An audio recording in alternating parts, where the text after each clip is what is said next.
Hello everybody, RMJ Movie Reviews back again with another movie review with the much unheard of, pretty much forgotten. I don't know if anyone ever even saw it to begin with. A little film called Gunmen from 1994 starring Mario Van Peebles and Christopher Lambert, or whichever way I might have had that opposite. But basically, the story of Gunmen basically tells Mario Van Peebles is a DEA agent, and he breaks Christopher Lambert out of prison so they can find a boatload of money that was stolen from a Mexican drug lord, played by Patrick Stewart from Star Trek: The Next Generation. And also, you have a slew of, actually, you have a lot of famous people in this movie, and character actors, too. Denis Leary made an appearance. Denis Leary plays the main heavy contract killer in this film. Character actress Sally Kirkland is actually in this. Kadeem Hardison from A Different World is actually in here, in a very small part. Ed Lover and Dr. Dre from Yo MTV Raps. If anybody who's viewing this may not even know who they are or even remember Yo MTV Raps, but that was a rap TV show that was played on MTV in the late 80s and the early 90s. They kind of make a cameo appearance. A slew of famous people are actually in this film. I actually am one of the few small number of people who actually saw Gunmen in the theater when it came out. It was actually, the movie came out, I believe, when I was 12 years old. It came out when I was in the 6th grade. And I remember I actually saw the trailer for this movie in front of Tombstone with Kurt Russell and Val Kilmer. And I always thought, and you guys can find the trailer for Gunmen, it's on YouTube.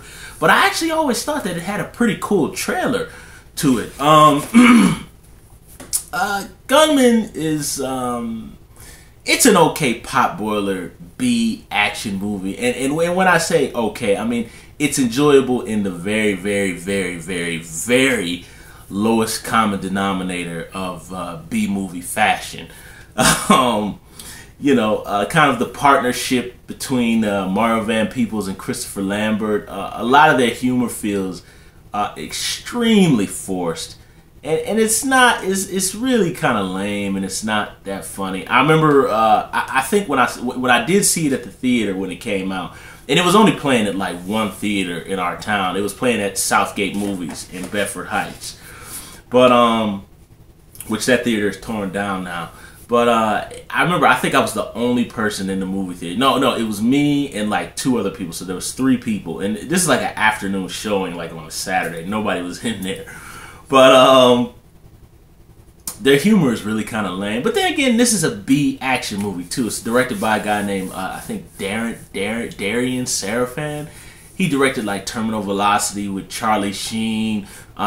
He directed a couple of Oliver Gruner. What's his name? Gruner from Nemesis. He directed a couple of his movies. He's actually not a bad action director, and I think a lot of the action sequences in this movie are actually well done. I mean, you could tell that it's a low budget.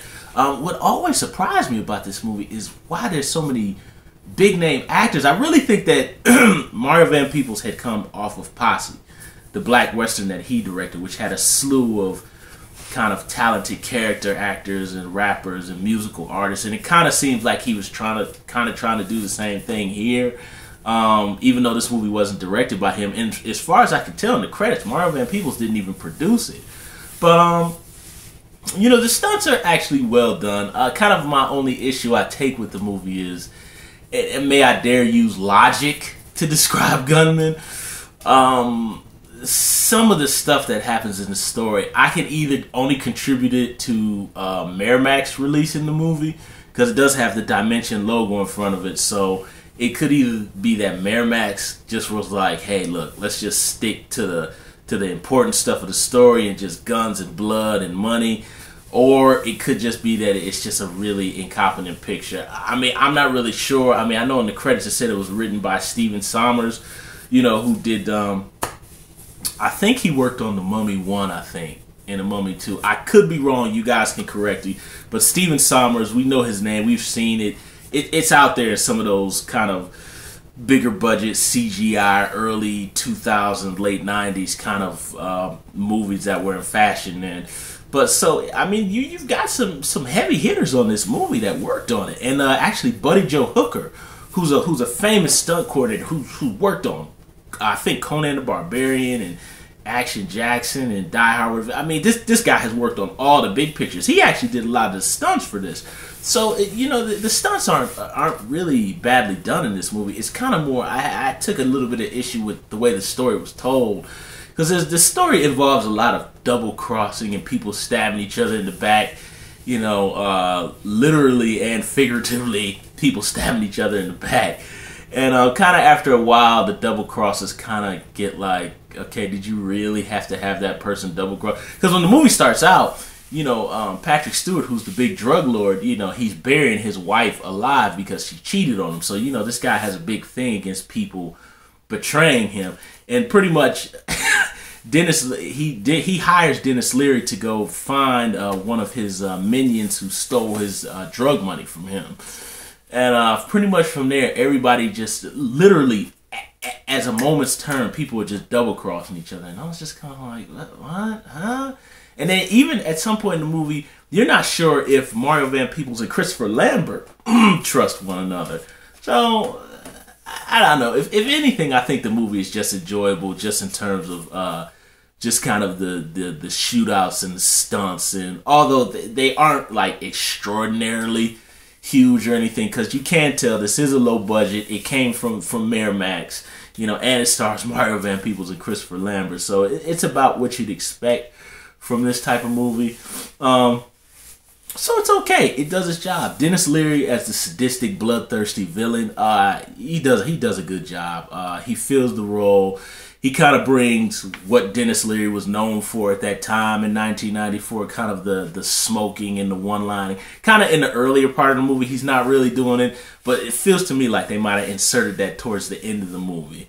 And at this time, I think this movie had came out after Judgment Night with Emilio Estevez and Cuba Gooding Jr., which Dennis Leary did a way better fantastic job in Judgment Night than he did here. But I'm only under the assumption that this film was probably made first before Judgment Night, because Judgment Night is like Universal Pictures. That's a more lavish kind of bigger budgeted movie than this film is. So I'm only assuming that Gunmen was made first, and then he got Judgment Night. But and then there's the really hot actress. I don't know if she's making anything anymore. She's the one lady. She's got the really pretty eye. Brenda Bake, I think Bake, I think is how you say her name. But she was in Demon Knight. She was in Under Siege 2. She's been a bunch of stuff. I mean, this woman is she plays one of Dennis Leary's sadistic henchmen in this movie, and she's pretty ruthless. She plays that ice cold, sociopathic female killer pretty good. I don't know if anybody can find that actress anywhere. Send me a link or something. She's a beautiful woman, man. I haven't seen her in anything in years, so I think she's only in her 50s now. But beautiful woman. She does a good job. And I still distinctly remember when I saw the trailer for this movie when it came out, how they pumped up that Big Daddy Kane and all these rapper, Kadeem Hardison, and all these people in the movie. This movie is so low budget. These people literally come in the movie for like, it looked like they probably shot their scenes in like a day or 2 days, and then they bounced from the movie. Because I remember Mario Van Peebles was actually promoted this movie on the Arsenio Hall show, where he made some comments about the controversial video game Mortal Kombat at the time, pulling people's heads off. Those of us who are old enough remember how controversial Mortal Kombat was at the time. It was too violent. But yeah, all these people who are supposed to be in this movie, Big Daddy Kane, Christopher Williams pops up. They sing a couple of tunes literally for 2 minutes, and then they're just done. And I remember when I saw it, even at the time as a 12-year-old, I was just like, why? Just why? But if anything, aside from the kind of the really goofy storytelling, the cheeseball overall nature of the movie, I think probably just the biggest thing about Gunmen is there could have been more action, and I think the finale could have been way better. There's like a scene where there's about to be a fight between Dennis Leary and Mario Van Peebles, and it's really anticlimactic. That could have been a lot better.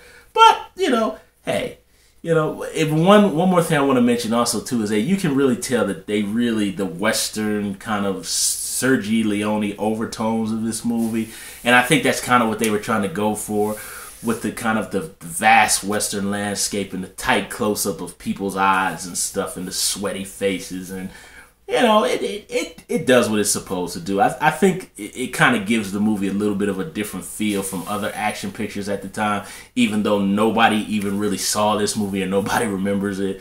But Gunmen, you know, good time waster cheeseball action flick. If you like B movies from the early mid 90s, this will fit the buck. And if you can, guys, look up the trailer for this on YouTube. It's absolutely hysterical how they pump up all these actors that are in the movie. They're not even in the movie that much, but it's just shameless movie promotion. But that's my review of Gunmen. Subscribe to my channel, like my video, share my video. My next movie review is going to be Die Hard with a Vengeance. RMJ Movie Reviews, folks. I will see you soon.